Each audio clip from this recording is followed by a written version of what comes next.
Aku tinggal di rumah yang dikelilingi banyak pepohonan. Kiri kanan kulihat saja banyak pohon, tapi bukan pohon cemara. Hampir setiap musim hujan, ada saja ular yang menampakkan diri, inginnya mengendap dalam senyap, tapi malah tertangkap dalam tatap. Tidak hanya ular, waktu itu bahkan ada seekor tokek yang bermukim dalam kamarku, menginap di balik kasur atau di belakang lemari. Kadang bernyanyi di tengah malam hingga membangunkanku. Aku awalnya tidak masalah dengan kehadiran seekor tokek itu.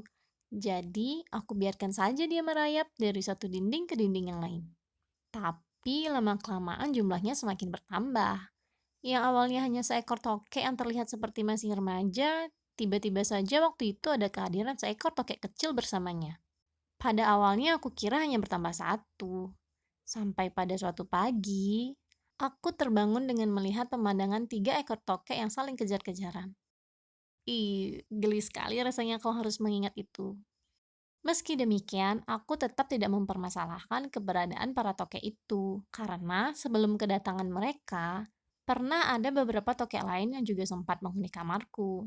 Tapi mereka tidak pernah berlama-lama dan tidak pernah macam-macam. Biasanya mereka hanya akan menetap beberapa hari, lalu pergi dan digantikan oleh kehadiran tokek lainnya. Kalau dipikir-pikir, kamarku rasanya seperti penginapan tokek saja ya.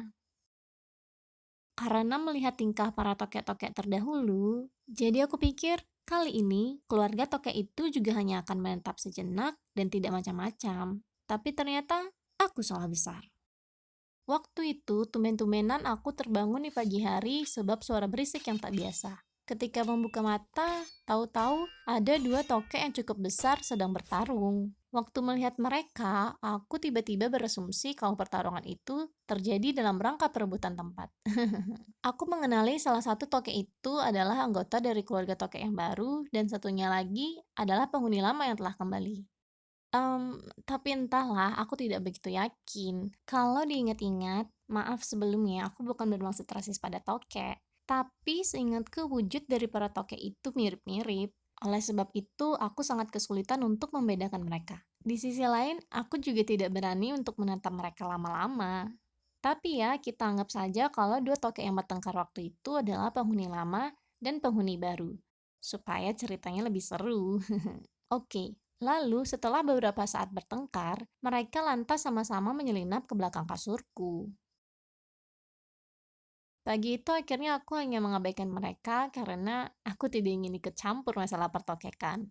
Langsung saja aku bangun dan mengerjakan pekerjaan rumah sehari-hari. Setelah selesai, aku lantas kembali ke kamarku untuk beristirahat. Di tengah-tengah kegiatan bersantai itu, kedua tokek tadi tiba-tiba muncul dari belakang lemari, saling mengejar dan saling menyerang satu sama lain. Akhirnya, ketika yang satu berusaha lari, ia ditabrak dengan keras hingga terjatuh di atas kasurku.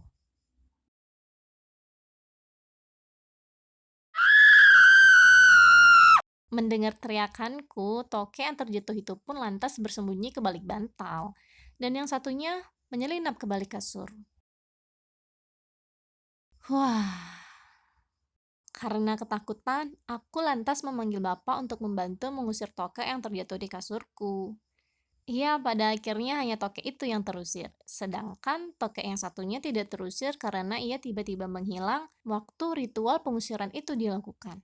Tapi, dia kembali lagi ketika malam tiba, sehingga ia berhasil menjadi satu-satunya tokek penghuni kamarku waktu itu.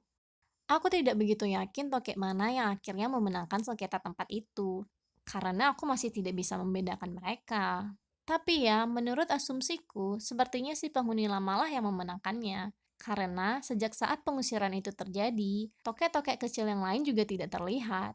Mungkin saat salah satu anggota keluarganya terusir, mereka juga ikut pergi bersamanya. Atau bisa saja pertengkaran itu sebenarnya bukanlah pertengkaran antara penghuni lama dan penghuni baru, melainkan merupakan pertengkaran antar keluarga. Tapi entahlah.